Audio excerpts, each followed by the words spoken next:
I'm Al McFarlane. Welcome to the Conversation with Al McFarlane. I'm glad to be here and glad to have you along as well.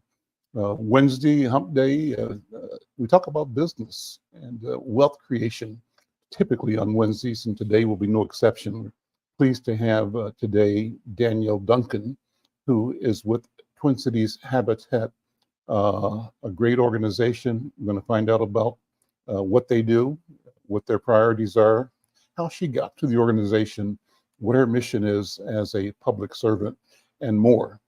Before I begin, I want to thank our sponsor for the program, and that is 9,000 Equities, Build Wealth Minnesota, helping 9,000 Black families become home owners. Thank them for their support. They might jump in on the program today. If they do, great. Also, we'd love to have you be involved in the program wherever you are. If you're listening on any of the social media platforms and want to connect, leave a note in the comment section. Let somebody know that you're watching the show. Let us know where you're watching from. We want that engagement with you, and we appreciate you supporting the show.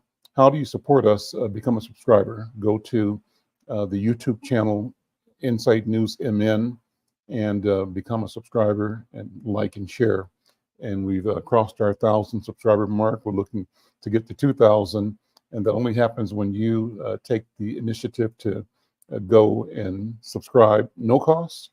But in fact, Cooper is my producer. We talked about this. We want to offer incentives, and I'll do this over the course of the program. If you're interested and have a comment about today's conversation, if you leave a comment in the comment section, but before your comment, use the word baseball, we're going to provide you a chance to win a pair of tickets to a Minnesota Twins baseball game in August. We've got several sets. We'd like to give them out to people that want to do baseball and who love this program. What you got to do is be a subscriber, and you got to make a comment, and your comment has to start with word baseball and say, I like this, I didn't like it, here's what I think. It can be anything you want to say, but let us know you're interested in being a potential winner of a pair of great seats at a Minnesota Twins baseball game in August. Well, with that, let me bring Danielle Duncan in. Danielle, so good to see you. Thank you for being here. Appreciate you and your work. My notes say that you spent over 20 years as a public servant. The mission has always been to ensure that at-risk individuals and families and communities get equitable access to a whole variety of opportunities. You, at the Habitat, you oversee the development and implementation of their diversity, equity, and inclusion specific initiatives. Initiatives designed to foster an inclusive environment for everyone. In terms of your academic background, you got a Bachelor's of Science degree with cum laude honors in psychology from Augsburg University, and you have a Master's of Business Administration from the Carlson School of Management. You are an accredited facilitator and qualified administrator of the Intercultural Development Inventories called IDI. Well, let's go to Habitat 101. Let's have you introduce the organization's mission, the vision, and then we'll talk about your role there. Good afternoon. Welcome. Good afternoon. Thank you so much for having me. I've been with Twin Cities Habitat for about a year and a half, year and 7 months. And when I saw this job opening, so it's an organization that is dedicated to affordable housing, but also what is baked in is that advancing racial equity in housing. And I was attracted to the organization because any organization, they talk about DEI, they talk about diversifying. But what I noticed with Habitat is actually walking the walk. And so it's just not, DEI for DEI's sake, but it is actually changing programs, changing lives in order to make sure that we look at that home ownership gap, that we're closing that and we're actively doing it, not just for talk, but for the impact that we want to have in community. And so how do you do that? How does Habitat, what's the field, the play, the playbook for Habitat and its clients? Well, the playbook is about centering our clients. When you look at Habitat, not only international, but even at the local affiliate, we've been around for a long time. And so what we do recognize is that when we look at the home ownership gap in Minnesota, it is significant. It's one of the highest in the country. And so that means that we have to show up and we have to do things differently. And the way to do that is put our homeowners, our home buyers center, and then being able to build from there. We have a few initiatives, especially our Advancing Black Home Ownership program, which is just fantastic, in which, again, we're listening to what community has said are some of those barriers and develop some programs in response to that. And so with our Advancing Black Home Ownership program, there is additional financial assistance and cohort support that is culturally specific, because we do have to bring that cultural humility for all of our interactions, especially if we're going to engage and work and partner with those homeowners and home buyers in a way that is actually going to have an impact on home ownership outcomes. And so for the consumer, for the resident, the potential homeowner, how do you show up in their life? How do you help them move from being a renter to a homeowner? What's the process? And I'm glad you said that, because I think when you're looking at even the rental market right now, it's pretty high stakes, meaning you have to spend a lot of money. But what we are is an alternative to that. And so you're actually building equity and not just kind of building equity for your landlord. And so it is just figuring out who we are. I think there is kind of a lot of misconceptions about who Habitat serves. And so we are for everyone. And so I would even say a lot of people, even nowadays, qualify for our program. And that ranges between, at the bottom, at the minimum is $50,000 per household. And so with that, you get access to, if you're a part of our Advanced Black Home Ownership program, access to some special education that it is, again, cultural specific, that is in a cohort model. You receive some additional support when we're looking at kind of down payment assistance and things like that. And I think also when you're looking at who we are as an organization, we're a home builder, we're a home developer, we have the Restore, of course, but we have our programs and services team, which is, again, when we talk about being representative of the community, that's definitely where you see that representation, because you want to be able to relate and create programs that are going to be responsive. But we're also a lending organization too. And so when you come to Habitat, you're getting everything. Well, let's break all that down. We've got time, and just take your time and go through all of the programs that you have, so that at the end of this conversation, people feel they've been given a really complete, thorough introduction. And my goal is that somebody listening today decides she or he can be a homeowner, or that they know someone, and this conversation is going to move them in that direction. So let's talk with the idea that somebody's going to be able to take the information we give today and move and improve their situation. So walk through your programs. So when you look at, again, someone who has a need, someone who's renting, who is paying an astronomical amount for rent, I think there's also, when you're looking at the demographics we serve, one of the things that, again, attracted me to Habitat is that when we disaggregated our data, here's an organization that looked further into the data and figured out who we are serving and who we are not serving. And by that, we were able to kind of really pinpoint where some of our trouble areas were. And because through that, and we've had a partnership with Research in Action and Dr. Brittany Lewis, who helped us understand through focus groups, through surveys with our home owners, our home buyers, and even some other constituents, to say, all right, how do we create a program that is going to be responsive to the needs in community?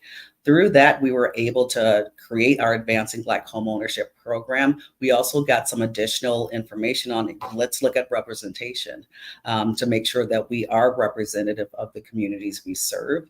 I think there's also the element of racial equity, of course, because when we're looking at the home ownership gap, we have to look at racial equity, and we have to be an organization that just doesn't care about racial equity. We have to be that organization. So again, making sure that we're representative of the community. We're also bringing those programs and services that are going to meet those needs. And I'll also kind of take us back a little bit to even my story. And so I grew up, I would say, not necessarily unhoused, but pretty unstable housing. I Mhm. remember coming home from school several times and seeing my clothes that are set out because we got evicted. And Mhm. so when we look at stability, that is absolutely one of the things that's most important, especially for children, because that sticks with you. It really sticks with you. And once I got of age, and I had my first son when I was 18 years old. Mhm. And so again, still, a little wet behind the ears, but here I am in charge of another human being. And the reason I was able to go back to school, the reason I was able to actually still have a job is because we had someone in the family who owned property in Chicago, born and Mhm. raised in Chicago. Mhm. And with that, I was able to get a couple roommates and paid little rent. Almost, I think what I remember is $300 a month for rent, which is Mhm. completely unheard of right Sure, now. sure, sure. And when we moved to Minnesota quite a few years ago, that's what I wanted to provide for my family. And so we were able to kind of, again, very lucky being in the right spot, right at the right time, we're able to purchase our home next door. And that is what that is designed to do, to give my family and our children a stable environment so that they didn't have to worry about am I going to get set out? Why are my clothes out on the street or anything like that? And so again, it's for me, it's that wealth generation, it's that wealth stability that we need to make sure that we're doing not only for ourselves, but the generations behind us. And so I was able to kind of utilize the gifts that were from my elders and be able to pass that on to my children as well. And so with Habitat, that's in a kind of feels like that as well. And so kind of understanding what those barriers are, listening, and being able to create a pathway for home ownership is something that we are committed to doing and something that is within our programs. It's built in. And so someone who is interested in Habitat home ownership, first get to know us, go on our website and understand all of our different programs. But there are opportunities not only to purchase homes that are Habitat built, purchase homes that are rehab habitat homes, but also the opportunity to purchase on the open market. And one of the fantastic things that I find about Habitat, there's choice. And so again, when we come back to the question of racial equity and making sure that we have home ownership paths, it's ensuring that people have choice and not just kind of saying, this is the shoe you need to fit, wear it, whether or not it fits or not. You mentioned your website. I'm on your webpage now, and I looked to the section that's called Advancing Black Home Ownership. Let me just read some of it. It's pretty impressive information. It says that Habitat for Humanity's vision is a world where everyone has a decent place to live, but a structure of intentional and systemic racial discrimination in the U.S. has created barriers to home ownership for many Black families. It says that systemic discrimination has persisted into present policy, from redlining and to inequitable access to mortgage credit. Taken together, these practices are barriers to saving for a down payment, for getting a loan and affording a home, and they threaten the vitality and prosperity of every community. Across the U.S., your website says Black families are less likely to own their own homes than white families. And during Habitat's 45-year history, the work has helped close that home ownership gap. For example, in the fiscal year 2021, Black homeowners made up 43% of families who partnered with them to build with them. But they said they can do more. Habitat is an established affordable housing leader, both as a developer and mortgage provider in the U.S. That statement from Takia Jordan, who's Habitat for Humanity International's Vice President of Housing and Community Strategy. Awesome information. And I'm glad that you all have a strong presence here. How large is your organization? How many people are you able to serve in Minnesota? What are the numbers for your impact locally? For locally, I don't have those numbers right now, but what I would say, and the statement you read is from international. So Mhm. we're part of a global Mhm. affiliate network, and we represent the 7-county metro area. But when you talk about our Advancing Black Home Ownership program, that is one of the things we're most proud of. And so it's one of those things where we not necessarily we turned everything upside down because we were in response to what community needs. And so when we talk about even the special purpose credit program, that is additional funding and additional cohort support, that is definitely a part of that. What I would say also for the special purpose credit program, we have our next graduation, I think August 17th. So this is a cohort of individuals who are foundational Black Americans, meaning US born, and can trace their ancestry back to enslaved Africans. And so what it is a program where members who have those that are eligible sit in a cohort. They get financial coaching that is culturally relevant. They're in a room with others who look like them, who have similar life experiences, and coached by people who look like them, who have similar life experiences. And so what I've noticed, or the number that comes to mind, is when we look at where we started but prior to this program and where we are now, we have seen significant gains in the graduation of individuals who have gone through the coaching and who are mortgage ready and able to purchase a home. Let me invite my colleague and friend, Jonathan Palmer. I call Jonathan one of my companions. He's a person who is traveling along with me and many of us on what we call the road to liberation and Yes. freedom for our people, and in the belief that the freedom we seek is a freedom that recognizes the sacredness of all human life. Yeah. And so it's not exclusionary freedom. It's not my freedom and your lack of freedom. It's my freedom is your freedom, and your freedom is mine. Jonathan, brother, good to see you. How you doing? It's been a minute, but glad to see you again. Great to see you again, Al, and great to see you, Danielle. Nice to meet you, Jonathan. I am just Habitat is such a great organization, and this kind of effort is so essential.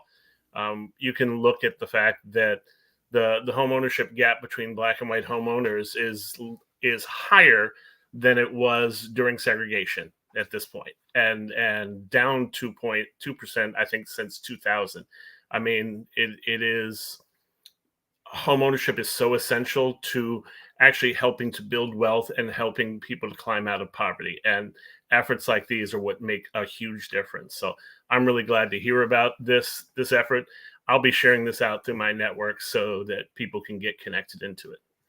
Thank you, John. And one point you made, Al, is that it's not exclusionary. And so how we look at that internally at Habitat is we lead with dignity, meaning that we're all connected. And so more rights and more liberation for you does not mean that there's less for me. That's right. We're all connected. We're all of value, and we all deserve the transformational power of home ownership.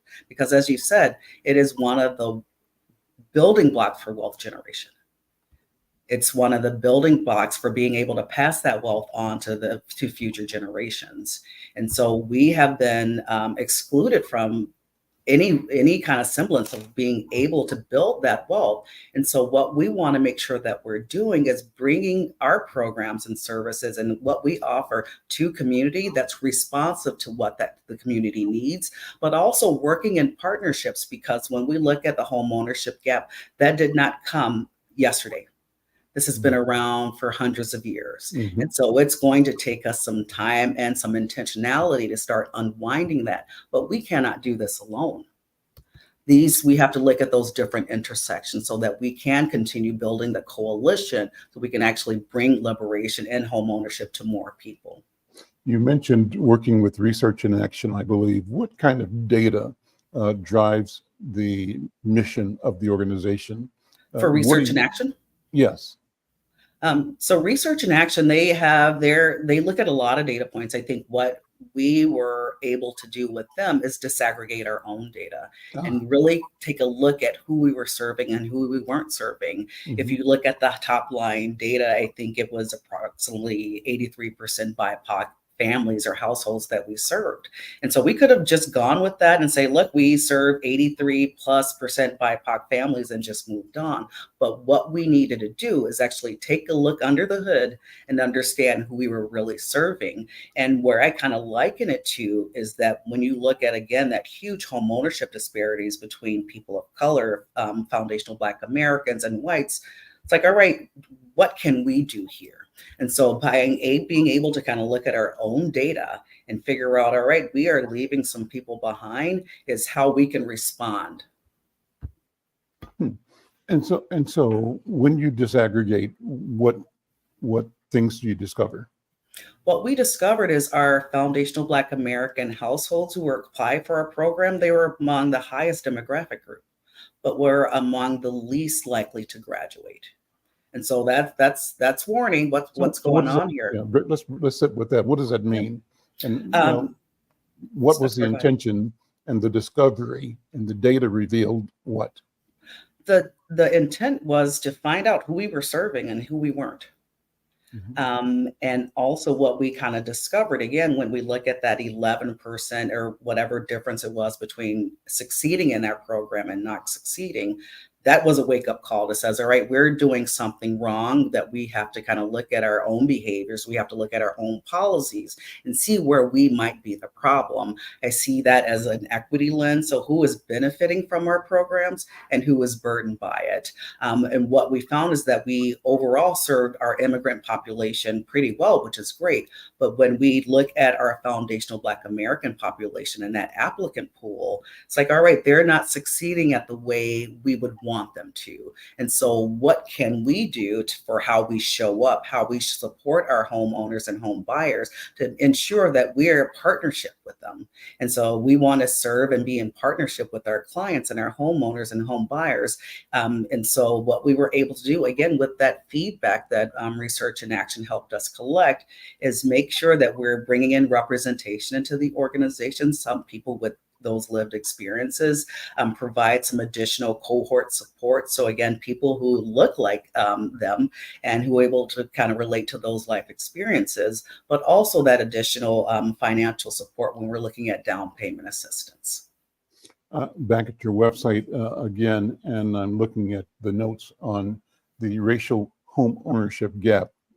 Two bullet points here. One is the home ownership rates for Black and Hispanic Latinx households continue to trail that of white households, Jonathan, as you just mentioned. And as of the first quarter of 2020, this is a little bit dated, the home ownership rate of white households exceeded that of Black and Hispanic Latinx households by 25 to 30 percentage points.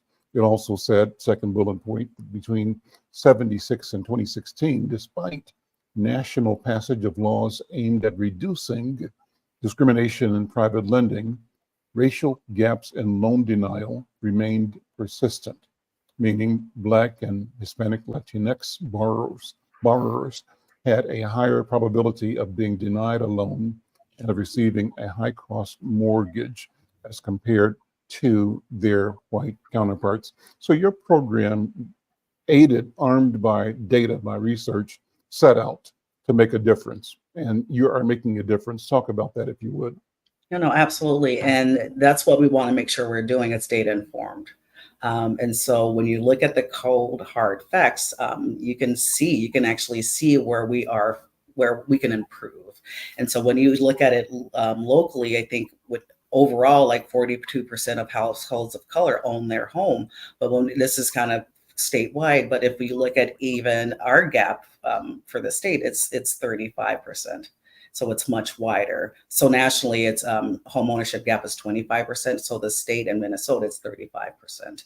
And so when we look through kind of being data informed, we want to make sure that we have those points that we can kind of pull back, because it's not something that we're making in a silo, that this is what we want to do. We're looking at history. We're looking at our data to try to figure out, how do we improve? How do we show up and support community in a way that they want? Not necessarily what we want, but what they want and what they need in order to improve and go along their home ownership journey.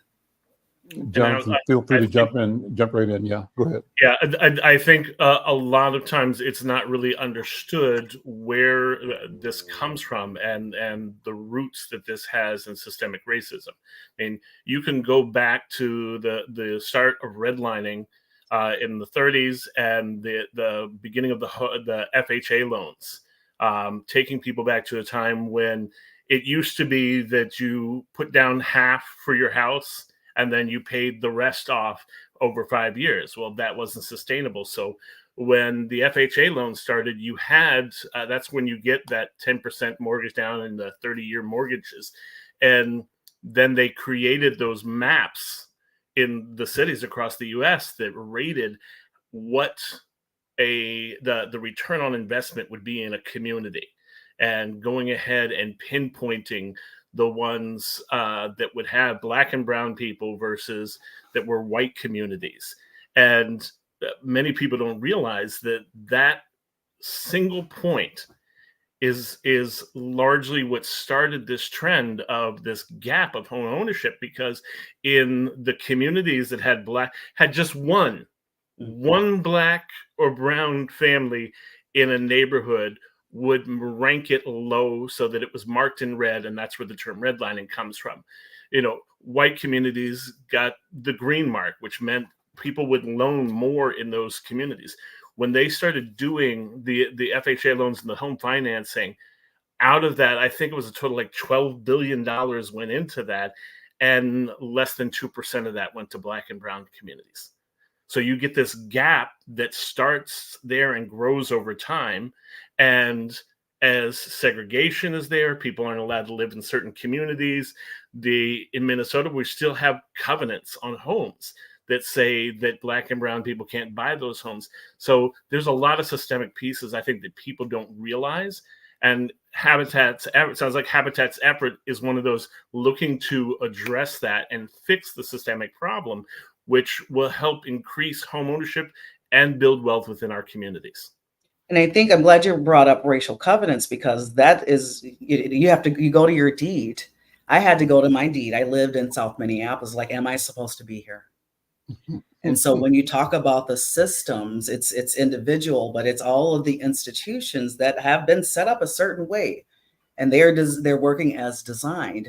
And so you go back to even the racial covenants, again, looking at my deed, am I supposed to be in South Minneapolis?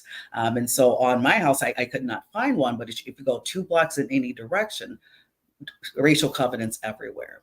And so when we talk about bringing that awareness, bringing that history, a lot of people don't understand that. It's like, no, this was a thing. And then again, as you said, fast forward to redlining, where you have people or places that were valued based on the perception of people. And so again, when we look at kind of the work that we want to do, it's one, uncovering it, like acknowledging our racist history, because it's there, it's still living. And if we're looking at kind of uncovering and pushing us forward, we have to look at what's happening in the past in order to actually make that change we want to see in the future. And one of the things that we have to note is the need to do healing and unlearning, the impact, the consequence of the trauma of racism, that which is, obvious, aggressive, but that which is less obvious, institutional, structural. What do you mean? So just as you were speaking, Jonathan and Danielle, I just have to picture the memory. Danielle, you said you have to check the records to see if you belonged in the neighborhood. And so what does that mean for a grown person to walk through a community and have to have that internal dialogue? Should I be here? I'm an American, I'm a Minnesotan, but I pay my taxes. Space in my mind and spirit that makes me doubt my value as a human being and second guess. And why I'm saying this is real and real simple is that I flashed back, Danielle, to when I first got to Twin Cities here. My brother had met somebody and they lived, we thought, on Washburn Avenue in North Minneapolis. At that time we lived in, I'm not sure, South or St. Paul. But I was driving him down Plymouth Avenue one afternoon trying to find his friend's place. And I hadn't really known the north side, driving west on Plymouth and drive past Penn Avenue and alphabetically, Queen, Russell, Sheridan, all the streets. And I got to where the street curves. I don't know if you know North Minneapolis, but there's a little curve on Plymouth Avenue around to what arises is the golf course and the chalet. And so imagine me, I may be 22, 23 years old, new to Minnesota, drive around the corner. I know North Minneapolis generally is considered a Black community. But the further west you go, the bigger and the nicer the houses get. And all of a sudden you drive around this corner and you get this big castle on a hill, which is the chalet. Well, I don't know what's a chalet. Looks like a place where white folks are, right? And so my first internal panic button went off. Uh-oh, am I in the wrong neighborhood? Am I supposed to be here? And is there danger ahead? Because my growing up in Kansas City, to know and to be in a neighborhood like that structure represented meant that if you didn't work there, you wasn't supposed to be there and you were in danger. And even if you worked there, you couldn't be there after dark, sundown, right? So the point I'm making is this question of the impact of institutional racism, internalized racism is real. And unless we have these conversations and examine how this trauma has been transmitted to us from our own and from generational experiences, we continue to not embrace and enjoy the potential and the things we deserve. That's what I think. Does that make sense to you, Danielle? No, that makes sense. So I've been in my home for over 20 years. So the neighborhood has gotten a little bit more diverse, but I was the only person of color in a 2-block radius. Why did that happen? Without understanding the history, how we've been kind of pushed away, it just, maybe the problem is me. I'm in the wrong neighborhood, but this was designed intentionally. It was designed to get the most out of the land and push those who we as a society have deemed as unvalued or whatever, when we talk about even the redlining pieces. And so we have to understand that history, because only through understanding that history do we kind of start to deal with kind of the trauma. Even if we weren't personally kind of involved in it, we have to understand why we have these pockets of poverty. Why we're getting denied for loans faster or quicker, why we aren't successful in certain programs, because they weren't designed with us in mind. And one of the things people don't really realize is, as you said, this history isn't just the pieces on loans and things like that. There's a section in South Minneapolis, down around 46th and Columbus.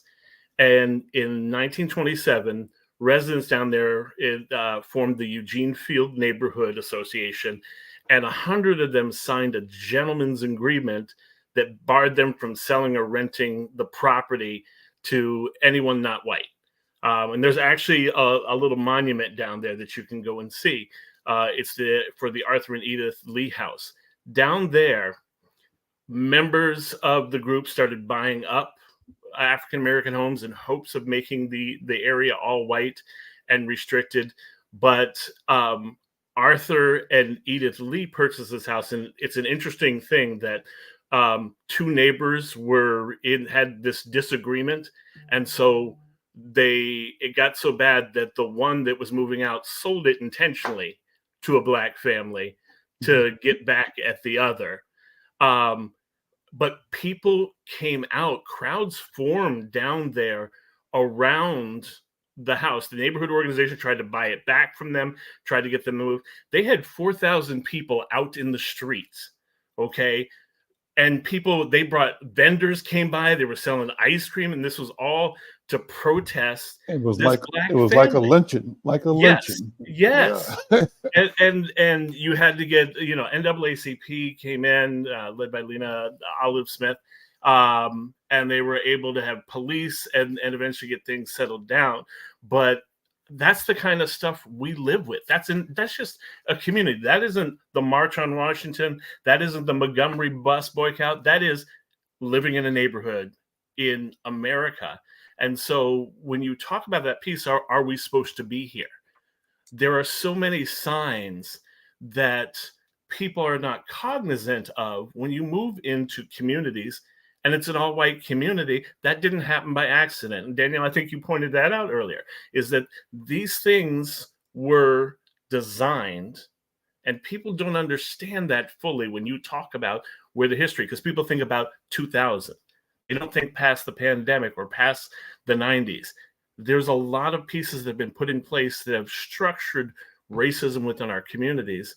And it's hard trying to find a place to live and having to be confronted with that. Well, we can even go back to the Constitution. Mm. Yes. It's designed, it's working as designed. And so I think Foundational Black Americans, when we look at BIPOC communities, we're always on the outside. And so we have to convince society of what our value is, convince the society that we are equal, that we are connected, we are of value. And so the only way to do that is we have to understand the history, because again, it's not something that, we want to create this in a silo. It's like, no, we're not creating this in a silo. We're looking at the history. We're understanding that history. We're living with it too. And so only through that are we able to make the changes. But we have to understand what has happened and what has led us here. Otherwise, we're just throwing things against the wall. It's like, all right, let's kind of understand the value, how we've been valued from the very beginning, in order to have a realization of kind of the things that we need to do. And I think you're so right that trauma, and even for me, I guess I really didn't even consider it trauma around whether or not I'm supposed to be here, because it's one of those things that it's so ingrained.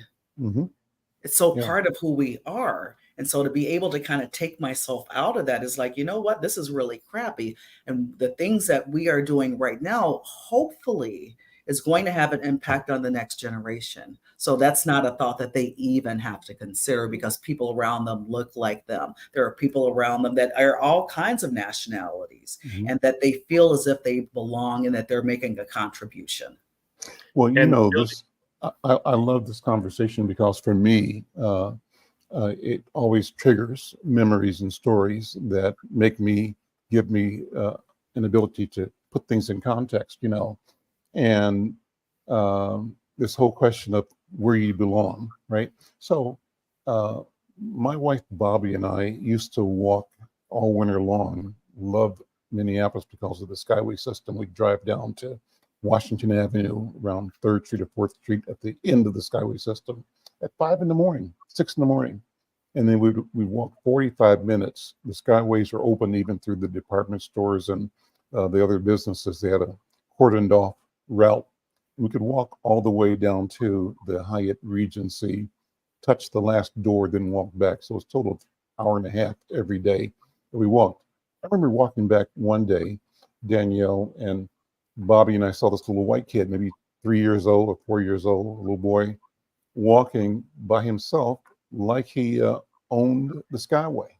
And this was back at a time, man, mind you, when there were people that were unhoused, sort of not camping, but spending time and resting for long periods of time in different places in the Skyway, despite their excellent camera surveillance system and a system for trying to keep, the residents and the visitors and the walkers safe. So we were sitting there saying, as we walked, how's this kid here at 5 in the morning, 6 in the morning, walking by himself? His parent, mom, and another child in a stroller almost a block away. So we said, what's that telling us, right? It's telling us that the mom is allowing the kid to grow up knowing that he owns the space. He's free at 5 in the morning, at 5 years old, to walk wherever he wants to with impunity. Now, neither of us will allow our child, sometimes even ourselves, to be somewhere where the potential risk might exist. But how is it that there's that kind of freedom? So what's the difference in the mindset and in the pressure, the trauma, and the lack of trauma that allows that confidence and that sense of equity and ownership versus what our experience is? Al McFarlane, a 22-year-old grown man, hitting the internal panic, just because he turns the corner and sees a building that he associates with white power, white people. That's the story. That's the connection. Well, listen, Habitat is intentional in addressing the question of equitable land use. You've got a tab on your website. Tell us about the strategy, the philosophy, how the organization addresses discriminatory land and zoning policies to create more affordable homes and more equitable opportunities. Danielle. And I would also kind of go back to that in partnership. Right. And so again, when we're looking at what's happening in municipalities and kind of, HOAs and things like that, we can't do that alone. And so we have to build those relationships with other organizations that are just as committed to racial equity and housing as we are. And so when you're looking at where we're building in communities where people want to live. I think that's also in response to when we look at gentrification. That's something that happened in Chicago, where I grew up, and that I used to love walking in a neighborhood. We live really close to Lake Michigan. You go 2 blocks, there's Mantis. You go another 2 blocks, there's kind of the affordable housing pieces. But it's also kind of a looking at people who are getting displaced by what we're kind of talking about progress. That's not real progress. And so we want to make sure that where people are living, when they're renting, that they stay. They have the opportunity to stay there. And so exploring those partnerships with organizations, municipalities, and honestly, again, listening to our home buyers, where do you want to live? I think there's also the element of let's make sure if people want to stay there, they stay there. But if they want to move out, they have that choice. And so that's something that we hadn't, I think, as a society has given people that choice before. And so that's definitely where Habitat is going, is giving people choice, because we don't, again, that shoe doesn't fit you, but we're going to force you into it. But we want to make sure that everyone has the opportunity to have home, to have that safety. Because again, it points to so many other success factors when we're talking about health outcomes, when we're talking about access to jobs, when we're talking about access to green spaces in a safe community. That's where we want to operate. Let me shout out people who are liking the conversation. Brother Anura Asar, thank you for the thumbs up. Brown Zaire, Rhonda Brown Zaire, Rhonda, thank you for the thumbs up. And Marshall Holman, thank you so much for your work in community. Thank you for the thumbs up. And let me shout out Michelle Delicious Delights, our regular supporter, viewer, contributor from out east. She says, greetings, Brother Al McFarlane and distinguished guests. And she's sharing the program. That's what we want you to do. Wherever you are, share, like, subscribe, stay on top of this conversation, help us grow it.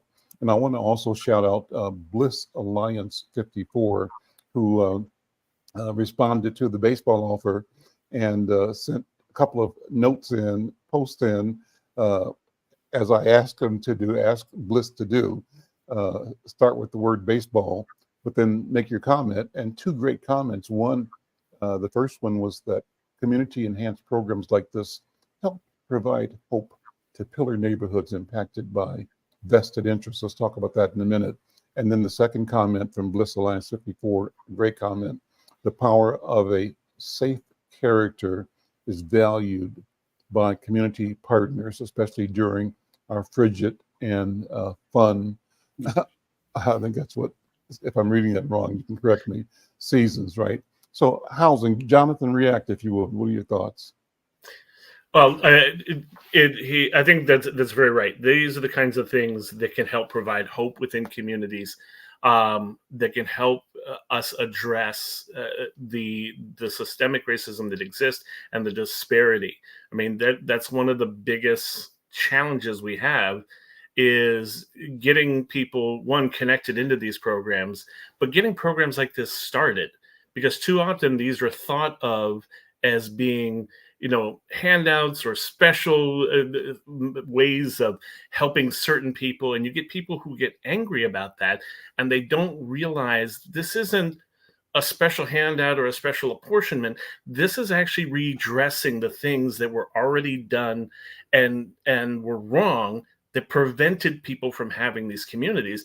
And a large part of that is because we teach the history of slavery and segregation as the history of Black people instead of as the history of white people. Yeah. When you see that in this country, it is always thought of as this is what happened to versus this is what this group did that created this disparity that now exists. And we as a country have to address it. And we have to go ahead and make right what was wrong with this country. And as you're seeing now, Kamala Harris coming out and moving so fast, it is beautiful. But already the misogyny, the racism, all of those pieces have already hit because people think that's okay. And just like you were talking about, Al, in terms of the freedom to walk, there are so many within white power structures that make it okay to just do anything instead of looking at the ways of citizenship and the 14th Amendment and making sure that everybody has the opportunity to take a full investment into the American dream and getting to a place that they can just feel like people. That's the hardest part, I think. And like what I'll add is it's again kind of that generational trauma piece too. And so if you're hearing that, that's what you're learning in school, you begin to internalize that. And so when you internalize that, that's going to be expressed in how you talk to your children, how you talk to your neighbors, your view of the world. And the only way to actually defeat that, it's going to be a long journey. Let's be real. The only way to kind of defeat that is to understand that history and how it wasn't solved when we did when affirmative action was put forward. I mean, let's kind of see what happened to affirmative action in most recent years too, right? And so understanding where we started is that step one. Otherwise, we're, again, as you said, it's like we're creating special appropriations. It's like, no, this is how we do the right thing. I'm Al McFarlane. This is The Conversation with Al McFarlane. My guest for this program, Wednesday, we talk about wealth creation and homeownership as one of the tools for that. My guest is Danielle Duncan with Habitat for Humanity, and Jonathan Palmer, one of my regular companions on the show, talking about anything and everything. You know, Danielle, I mentioned before we began that I love to be personal in this program to the degree that you're willing, and to ask you whose shoulders you stand on. You mentioned growing up in Chicago. You mentioned the fact that your family experienced getting evicted from properties, but yet you demonstrate, exemplify the power and resilience, the regenerative hope that keeps us coming forward and moving into the future with both gusto and with conviction and with success. Talk about, you know, your family, your story. I also said, you said Chicago. I said Chicago by way of. So tell me who you are. Tell me who you are, Danielle Duncan. Yep. And so, like I said, it's originally born and raised in Chicago. And so when we talk about Chatham, South Shore Drive, graduated from there, from high school there. What I remember most impactful as I was growing up is family. And so we grew up in the Dearborn homes, the projects. And so we all were there. We all supported each other. And so when you even kind of look at what the view of the projects are right now, it's like, that wasn't my experience. There wasn't a lot of that violence. There was supporting each other. Now, there was always rift between the Dearborns and the Ickies, you know, kind of the other projects, but that's, you know, that's going to come. But what it was a sense of community, that no matter how bad it got, you had someone you can rely on. And whatever, if you were hungry, you always fed. So that's one thing I would say, I never went hungry. There was always food around. And so when we look at the community that I want to build, that I'm a part of, or even with my family, it's like you always have that safety, because the world is hard. let's just be real. People are going to people. People are going to have their opinions no matter what. And some of those things you cannot change, but you can support each other in a way that's going to move us forward. And so what I like to think is that some of the lessons that were taught to me, I've been able to kind of pass on to my family and to the next generation. Anyone who will listen, is that when you look at kind of where we are in society as a whole, the only way for us to combat some of that ill will is to work together. Let's build a coalition, because that is going to kind of go through all of that noise. Jonathan, thoughts? I so agree. My mom's actually from Chicago, so those are ringing some bells for me. I actually grew up in DC, so similar kind of story. It's a totally different place. Southeast DC is not anything that you recognize, nowadays. But also, my parents got married when it was illegal for them to do so in the country. So Dad was a white Southern Baptist from Columbus, Mississippi, who married a black Catholic from Chicago, Illinois. And when my grandfather showed up to stop the wedding, we joked that we don't know if it was the race or the religion that was the bigger deal. But we lived in both DC and then a community called Reston, Virginia, which was a planned integrated community. So the guy who started it built it to be a place in Northern Virginia for integrated families to come to, and black and white and other groups to be able to mix.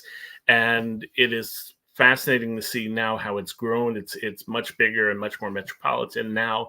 But even when doing that, there was sections of the community that you would have labeled the projects or project adjacent at that point.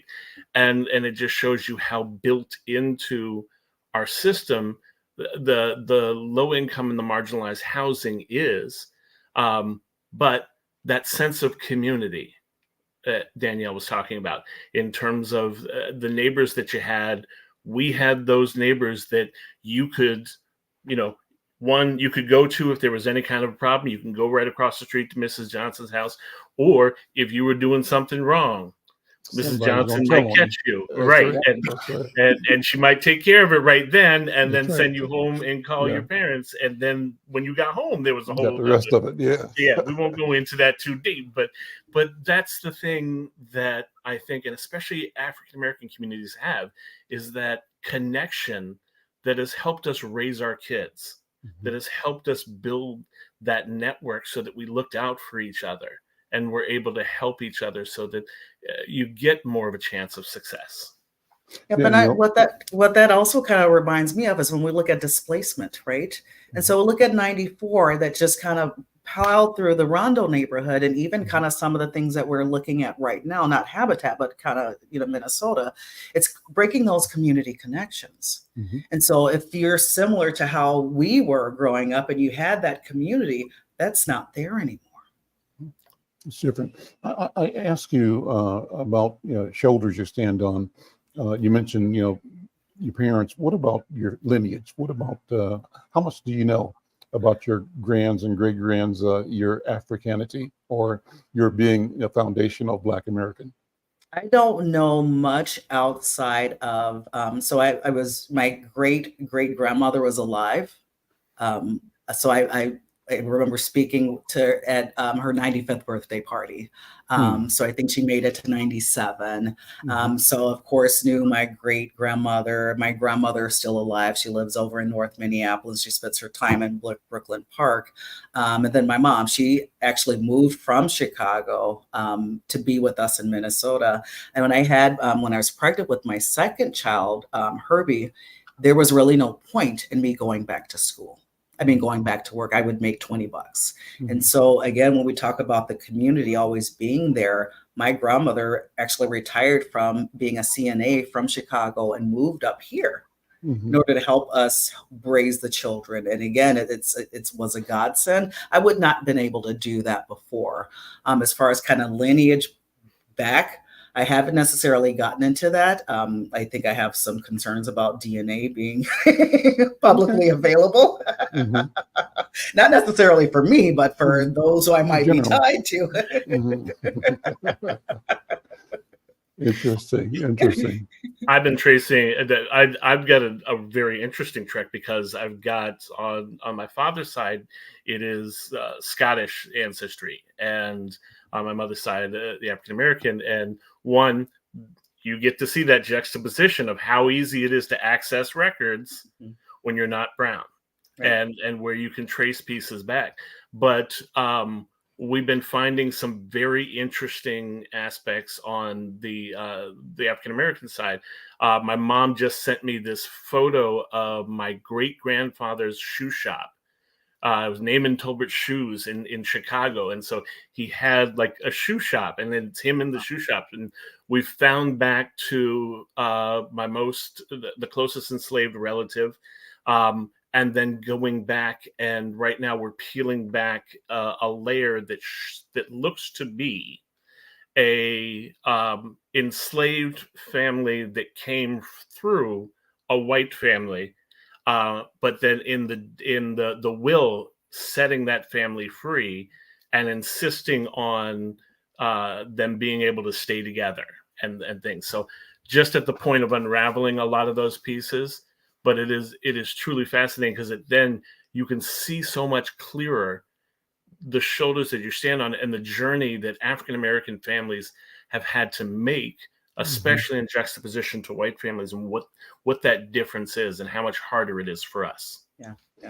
I talk about this all the time, Danielle. Jonathan, you may have been on when I talked about it before, but I actually knew someone who, when she was born, was the property of white people, and that is my grandma's mom.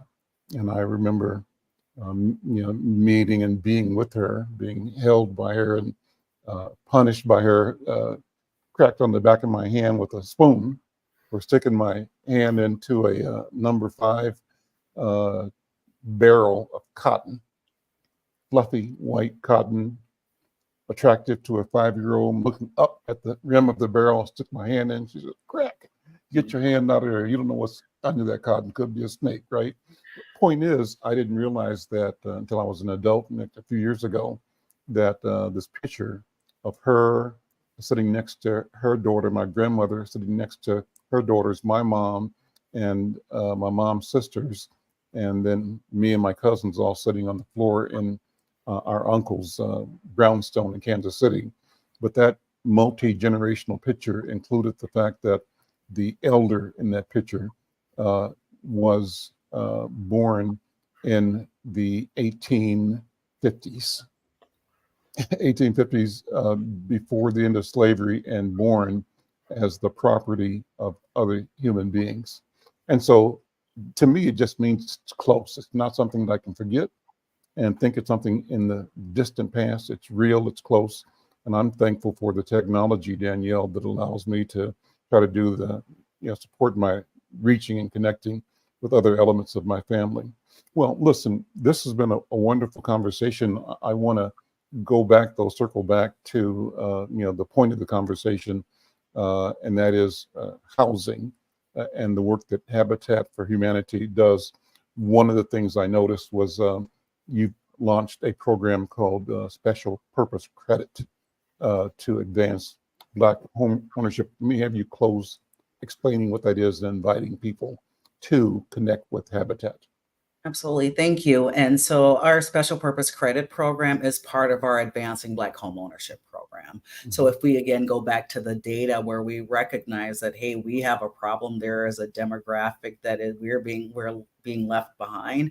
What we were able to do was again listen to community and create this supplement kind of program that is going to give people who identify as U.S. born descendants of enslaved Africans that additional support. I go back to when you look at the demographics that have been marginalized, it's African Americans, those who identify as foundational Black Americans. And so what can we do as an organization to do our part in closing that gap? So as part of that special purpose credit program is financial coaching that's culturally relevant. There is cohort learning, and so you're in a room learning about financial trauma with people who look like you, being taught by people who look like you, and also that additional down payment assistance. And so when you look at kind of one of the barriers, of course, is being able to have that down payment assistance and not being able to kind of to get out a loan or have savings. And so we have access, people who go through the program have access to that. And so I believe we have our 4th cohort graduation that is happening in August 17th. So again, a group of individuals who have signed up to be part of Habitat's community to get that financial education, to get those financial supports, and get on the path to not home ownership, not just home ownership, but sustainable home ownership. We would do more harm if we're getting people into home ownership opportunities and they're not able to sustain it. What I love about the Habitat home ownership program is when we talk about payments, it's capped at 30% of your income. So when we talk about affordable, we really mean affordable. Listen, thank you so very, very much, Danielle, Duncan. Thank you, Brother Jonathan Palmer. What a wonderful conversation. I'm Al McFarlane. We'll see you next time. Take care. Bye-bye.